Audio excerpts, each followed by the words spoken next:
Second speaker from Catholic Church, Bishop Paul Hinder.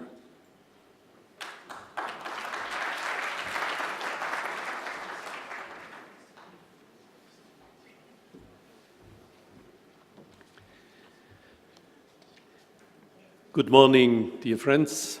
Peace be with you.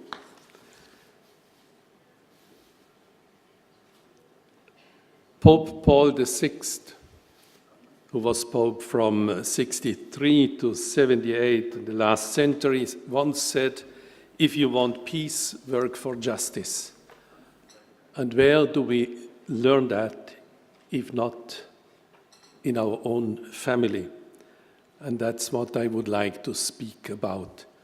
And if the technicians allow it, we could first see the video just to give you a little bit the background of my life and activity, please.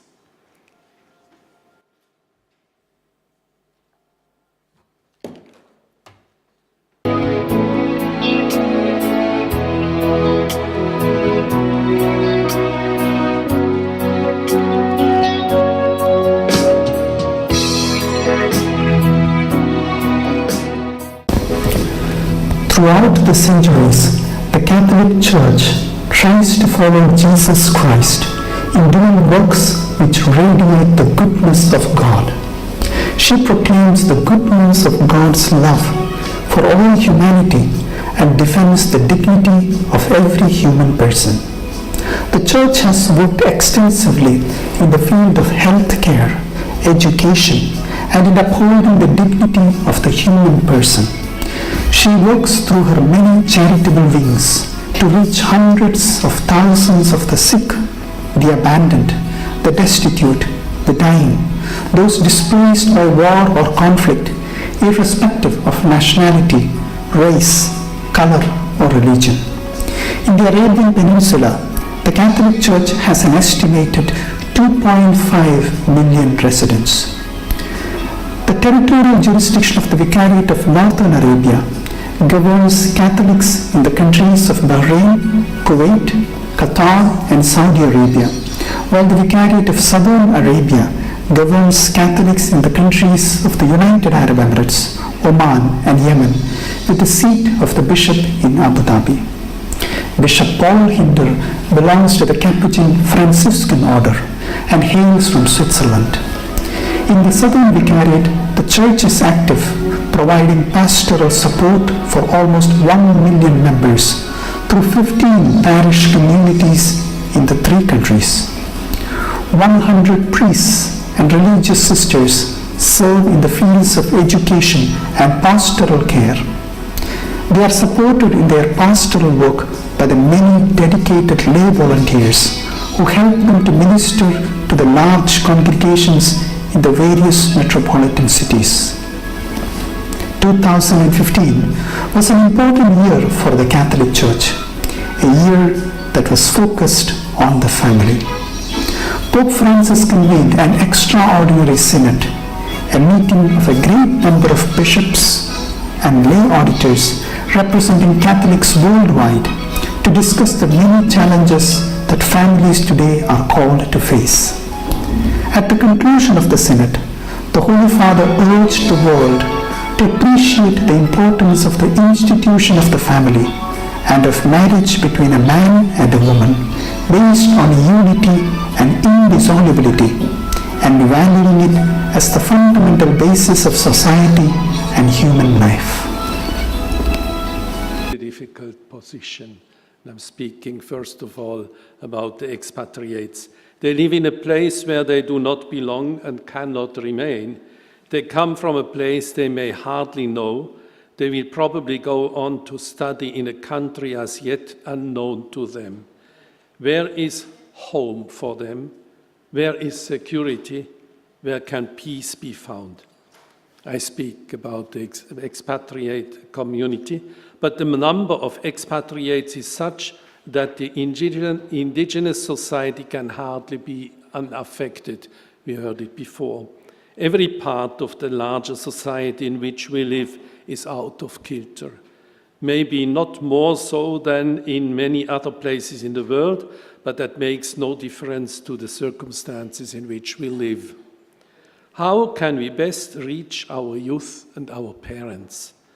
The schools surely are the most obvious places. The methodology of teaching and learning has undergone dramatic improvements in recent years towards a more participatory and interactive approach.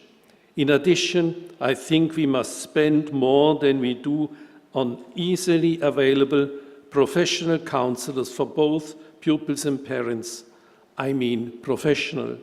They must not be volunteers with good intentions and not, and I say this as a propriety of several Catholic schools, people who wish to use their position to provide mere religious formula to address human situations. They must be rigorously trained. It is one way in which it is really possible, in practical terms, to help families achieve that peace and security without which a more widespread peace in society, the world, cannot be attained. No one can doubt that the influence of the home upon the citizens of any country is paramount. Schools are of enormous importance, and it is necessary to understand what educationalists have concluded, that parents have become so convinced that educators know what is best for their children, that they forget that they themselves are really the experts. They are certainly the ones with the greatest influence for good and for ill on their children. Education starts with what children learn from their parents and from what they learn in the first few years of their lives. This initial education impacts the rest of their lives and inherently society's future. But home background is a complex of economic, social, cultural, and even personal factors. The most important of these four elements are the personal and economic backgrounds. If we speak of economic factors, we find ourselves immediately back at the question of social justice in a society. With this information, it is important to note that parents are not one of the most influential yet significantly underrated factors in their children's education, and society should encourage more parental participation in public education. I was speaking earlier of our schools and mentioned this to underline the importance of how we plan public education. One extremely important element in both its presence and its absence that both underlies is the result of the four elements above is religion. I think that religion is a good thing. I am, after all, a bishop of the Catholic Church, and so that should not come as a surprise. But how religion is spoken of and practiced, obviously more important in its impact than any theological theory, can be conducive to or destructive of peace in the breasts of all members of society, beginning with the basic unit of the family. If religion is reduced just to religious doctrines alone, divorced from behavior towards each other as brothers and sisters in God, then it becomes simply an ideology and can do more harm than good. We can all cite examples of such harm. An ideology is nothing more than a theory applied to public matters and making it central to politics. Religion is there, I would say, because we are created by God, who cares for everyone as a person and desires their good. This good, however, cannot be unrelated to human beings in their right to life, liberty, and the pursuit of happiness. Right religion cannot put aside the daily lives of human beings with their failures and achievements. If it does, there can be no peace. A mere glance at the history of religion in all its forms can teach us that. The responsibility here of religious leaders and their effect on parents can hardly be overestimated. We are here to try to understand the relationship between peace in the heart as a result of peace in the home and its influence upon society as a whole. Not primarily to propose how this can be achieved, but our schools are an arena of formation in both directions, reaching back to the home and forward into society. And if parents are a positive influence in their children's everyday lives, and most importantly in their everyday education, the future of our society will look brighter and brighter every day. I have spoken of the importance of education in the engendering of peace in the hearts of our children. Such is human nature that some modification of what the child has received at home must be necessary. This comes about not by any theoretical teaching, but by experience. The right of all our children in school to be educated in the faith of their parents must be recognized. They must also be helped to understand the faiths of those with whom they share the classroom. I mean all, not just speaking as a Christian, the three great Abrahamic religions, but all those present in the school's population. This means we must all work together as people of goodwill to achieve this, as I experience it in our schools. Children today are aware of far more than we give them credit for, and so it is equally necessary that they understand that a very large part of the society in which they live and will later work has no religious faith at all. It is a way of understanding humanist ideas of reason, empathy, and compassion, all of which are part of our human nature that is absolutely fundamental to us all.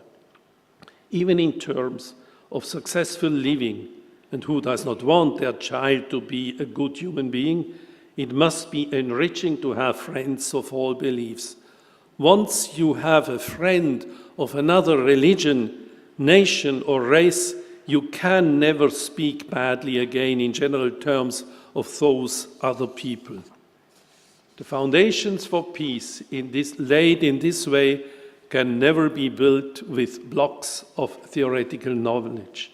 It is in practical working together that this must be achieved. Our own holy book, the Bible, urges us to compete in doing good. Real goodness resides in and is recognizable by everyone. It also attracts, and goodness must be the only form of influence. No religion or atheism should try to proselytize by indoctrination. I'm just coming to the end. I'll just add one thing. If peace at home builds peace in the world, let us think in terms of our own groups, a faith tradition, or those held together by a common vision of humanity. Speaking as a Catholic, every day in public prayers, as a priest, we pray to have unity and peace. And I continue to do that not only for our own people, but for the whole society in which I have the privilege to live since more than 12 years. Thank you.